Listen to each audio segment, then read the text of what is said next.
এতদিন সামনে আনেনি? আমার মনে হয়েছে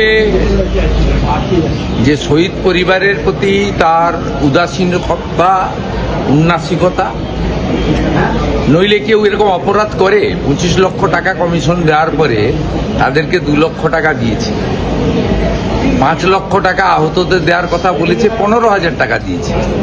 আপনি ভাবতে পারেন যার উপরে দাঁড়িয়ে বাৎসরিক ডিম্বাদ উৎসবে পরিণত করেছে, সেই যারা আত্মবলিদান দিলেন তাদের প্রতি এই অবিচার, তাও একটা কমিশনের রেকমেন্ডেশন, এটা ছাড়া আপনি কি বলবেন? এ তো অপরাধ।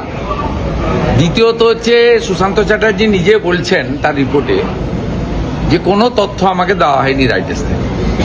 আমি যদি মুখ্যমন্ত্রী হয়ে বিগত সরকারের সব তথ্যের কাস্টোডিয়ান, আমি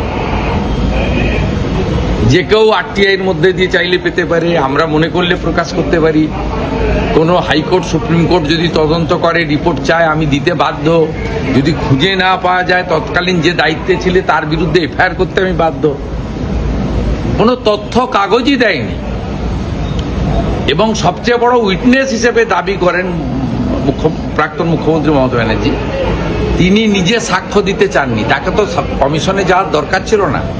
বুদ্ধবাবুকে যেমন প্রশ্ন পাঠিয়েছিল তাকে প্রশ্ন পাঠাতে উত্তর দিয়ে দিতেন, ভার্চুয়ালি কমিশনকে তিনি উত্তর দিতে পারতেন।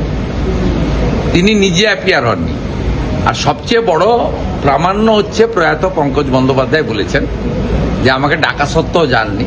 44 জন সাক্ষী গেছেন, একজন সাক্ষী ডিক্লাইন করেছেন যে আমি যাব না, কারণ আমি জানি এই কমিশন তৎকালীন স্বরাষ্ট্র সচিব এবং পুলিশের কিছু আধিকারিককে বাঁচানোর জন্য কাজ করছে।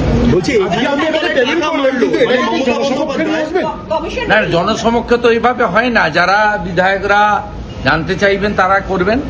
আর উনার যে রেকমেন্ডেশন পার্টটা রয়েছে সেটা আমি মিডিয়া গ্রুপে এবং সোশ্যাল মিডিয়াতে দিয়ে দিচ্ছি। ওনার যে রেকমেন্ডেশন পার্টটা রয়েছে এত বড় তো আর দেওয়া সম্ভব। আরেকটা গুরুত্বপূর্ণ, আপনি এফআইআর এর কথা বলেছেন, আপনি এফআইআর এর কথা বলেছেন, এবং আহত তারা যদি কমিশনের সুপারিশ মতো ক্ষতিপূরণও চায় আর নতুন করে এফআইআর করতে চায়, বর্তমান সরকার তাদের ওয়েলকাম করছে। এটা তো নরেন্দ্র মোদীজি করে দেখিয়েছেন। 84 সালে 6 দাঙ্গার বিচার তো উনি এসে দিয়েছেন 2014-তে। এটা তো নীতিশ কুমারজি করে দেখিয়েছেন। 96 সালে ভাগলপুর দাঙ্গা তো নীতিশ কুমারজি মুখ্যমন্ত্রী হওয়ার পরে দোষীরা সাজা পেয়েছে। তার মানে কি 20-তে 21-এর স্মরণ হলো আজকে? 20 তারিখে 21-এর স্মরণ। এতদিন তো 21 তারিখ মানে স্মরণ নয় না, মানে তাদের বিচার না, বিচারও নয়, সত্যের উদ্ঘাটন। সত্যের উদ্ঘাটন সবসময় বলে না, সত্য অমর, সত্যের কোনো ক্ষয় নাই, সত্য চিরন্তন, সেই সত্যকে চাপাও দেওয়া যায় না। আজকে সত্যের উন্মোচন।